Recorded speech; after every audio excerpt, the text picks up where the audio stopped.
Hey, welcome to EPN. My name is Victor Lucas, and we bring you the latest in everything cool every single day, thanks in large part to our pals at the VFS School of Game Design.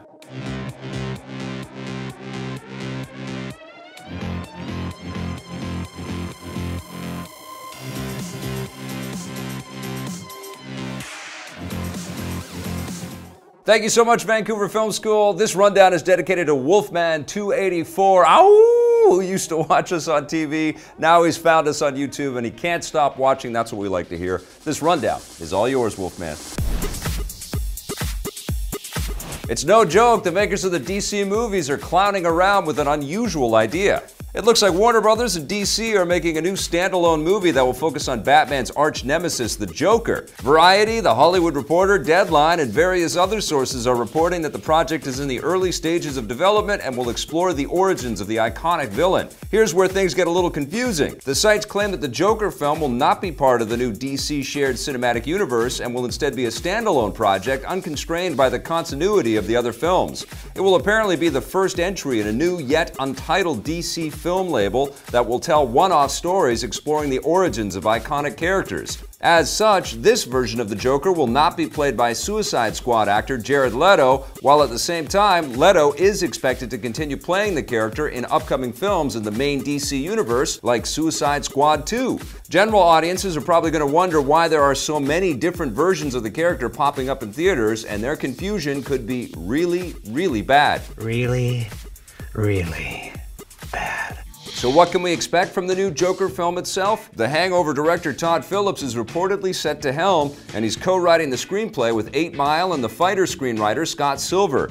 The film will apparently take place in the 1980s and have a dark crime movie feel. The most interesting aspect of this story is that Warner Brothers is also reportedly in talks with Martin Scorsese to produce the project, with a legendary filmmaker apparently interested in the dark crime elements. What do you think of that? I guess that means the studio is taking the film seriously. In the comics, the Joker has several different origin stories that have been explored over the years, but the only time we've really seen his origin on film is in the 1989 Batman movie, where he was played by Jack Nicholson. What are you laughing at? Arguably the best live-action portrayal of the character is by Heath Ledger in The Dark Knight, so whoever ends up playing him this time around has some big clown shoes to fill. Ta-da! It's also going to be hard for the new movie to win over fans given just how popular the Joker is. He's easily the most famous comic book villain of all time, with his anarchistic mayhem providing the perfect foil for Batman's ordered and serious sense of justice. It's unclear if the Caped Crusader himself will appear in the new movie. You complete me. You're garbage. You kills for money. Over in the DC game universe, Injustice 2 just got a whole lot more interesting. Developer NetherRealm Studios have revealed the 3 new characters coming to the game in Fighter Pack 2. It includes the electrifying Mortal Kombat character Raiden and watery DC supervillain Black Manta, but they're not the most surprising additions. The 3rd character included in the pack is none other than Hellboy, the gruff half-demon superhero. This just got a whole lot more interesting. You might be wondering just how Hellboy is able to appear in the game, given that he's owned by Dark Horse Comics and not DC, so apparently NetherRealm licensed the rights for the character the same way they did with characters like the Alien and Predator in their last game, Mortal Kombat X. Hellboy was first listed as a potential guest character by game director Ed Boon in a Twitter poll last year, and he came in second behind another non-DC Comics character, Todd McFarlane's Spawn. They haven't said who will be included in Fighter Pack 3, so Spawn could still come to the game eventually. Fighter Pack 2 is expected to arrive soon. Nintendo sure doesn't like making it easy for people to give them their money.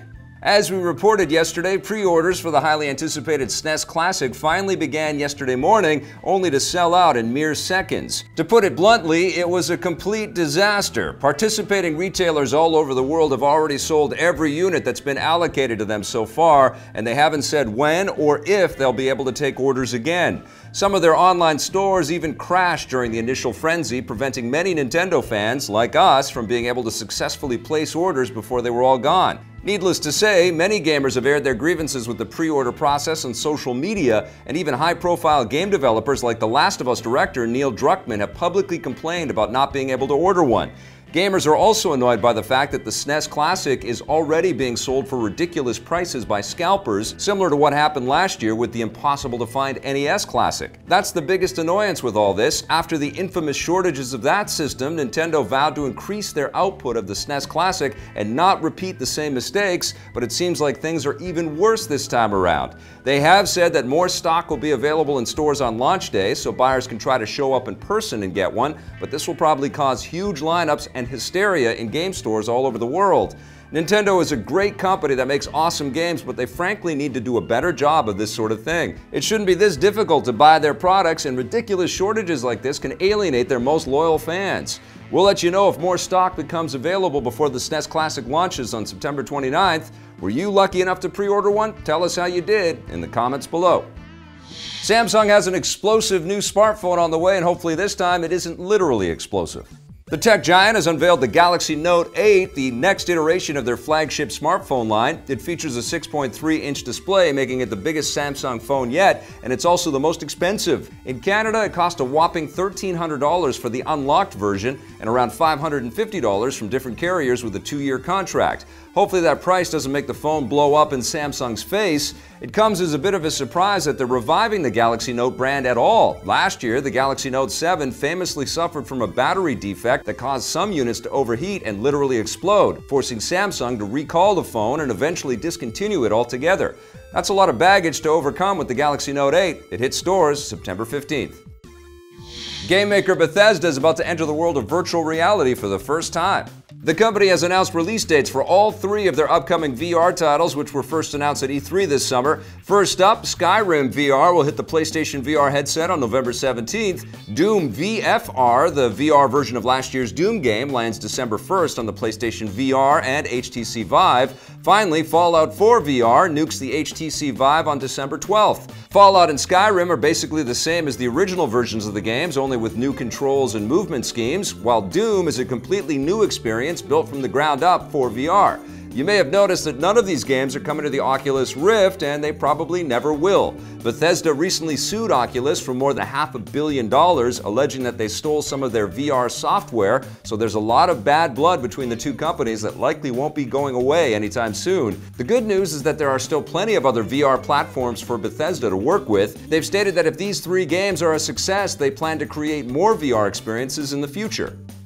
Life is Strange 2 isn't the only strange new thing coming from developer Don't Nod Entertainment. The French studio behind 2015's Life is Strange and the upcoming sequel have revealed that they're working on another new project. Don't Nod Entertainment is partnering with publisher Bandai Namco to create an all-new game that, like Life is Strange, will be a narrative-based adventure game. It will also be an original IP, so it won't be based on any existing Don't Nod franchise. That's about all we know for now, and don't expect to learn more about the mysterious new game until after Don't Nod is finished with their latest project, Life is Strange 2, which doesn't have a release window yet either. In the meantime, a spin-off called Life is Strange Before the Storm, which isn't being developed by Don't Nod, will begin rolling out with its first episode next week. Don't Nod's first Life is Strange is easily one of the coolest and more original games of the last few years, so we're very interested to see what the studio can do next.